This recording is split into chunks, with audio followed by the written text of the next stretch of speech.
नमस्कार, माझे नाव स्नेहा कैलास नाने असून मी मीनाताई माध्यमिक विद्यालय नौकडा येथील वर्ग 9ची विद्यार्थिनी आहे। माझ्या विज्ञान शिक्षिका कुमारी ठाकरे मॅडम यांनी आम्हाला मानवी उत्सर्जन संस्थेची रचना व कार्य आकृती व प्रतिकृतीच्या माध्यमातून प्रास्ताविकेद्वारे शिकवले होते। त्यांनी दिलेल्या ज्ञानाचा वापर करून मी आज तुम्हाला मानवी उत्सर्जन संस्थेची रचना व कार्य मी स्वतः तयार केलेल्या प्रतिकृतीच्या माध्यमातून सांगणार आहे। मानवी शरीरात विविध क्रिया पार पाडण्यासाठी वेगवेगळ्या इंद्रिय संस्था कार्यरत आहेत, तर शरीरात तयार झालेल्या विविध टाकाऊ पदार्थ बाहेर टाकण्यासाठी उत्सर्जन संस्था कार्यरत असते। मानवी उत्सर्जन संस्था बुक्काची जोडी, मूत्रवाहिनीची जोडी, मूत्राशय व मूत्रसर्जन नलिका या समावेश होतो, तर उदराच्या पाठीमागील बाजूस पाठीच्या कण्याच्या प्रत्येक बाजूस मानवी शरीरात विविध क्रिया पार पाडण्यासाठी वेगवेगळे इंद्रिय संस्था कार्यरत आहेत, तर शरीरात तयार झालेल्या विविध टाकाऊ पदार्थ बाहेर टाकण्यासाठी उत्सर्जन संस्था कार्यरत असतं। मानवी उत्सर्जन संस्था बुक्काची जोडी, मूत्रवाहिनीची जोडी, मूत्राशय व मूत्रसर्जन नलिका याचा समावेश होतो, तर उदराच्या पाठीमागील बाजूस पाठीच्या कण्याच्या प्रत्येक बाजूस एक याप्रमाणे धवळ्याच्या बियाच्या आकाराची 2 बुक्के असतात। बुक्कातील काढण्याची मूलभूत क्रिया करणाऱ्या घटकाला नेफ्रॉन असे म्हणतात।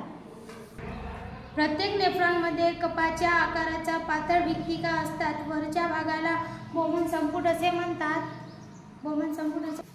त्यातील रक्तकेशिकेची जाडे ग्लोमेरुलस असे म्हणतात। यकृतात तयार झालेल्या युरिया रक्तात येतो तेव्हा युरिया युक्त रक्त ग्लोमेरुलस मध्ये येते। त्यावेळी ग्लोमेरुलस मधील रक्तकेशिकेमधून हे रक्त काढले जाते व युरिया व तत्सम पदार्थ वेगळे केले जातात। बोमन संपुट असलेला हा द्रव नेफ्रॉन नलिकेमध्ये जातो। त्या ठिकाणी पाणी व उपयुक्त रक्ताचे पुन्हा रक्तात शोषण केले जातात असलेल्या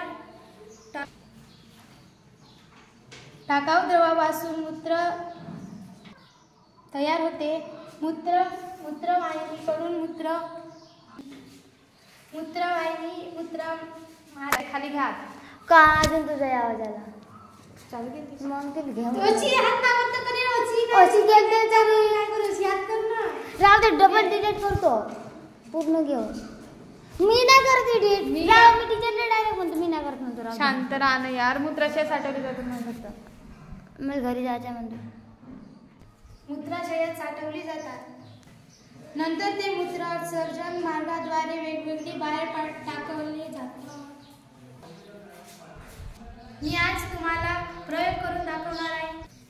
मी चंचू पात्रामध्ये पाणी घेतला आहे व तो इथे टाकणार आहे व तो नलिकेद्वारे बाहेर पडणार आहे।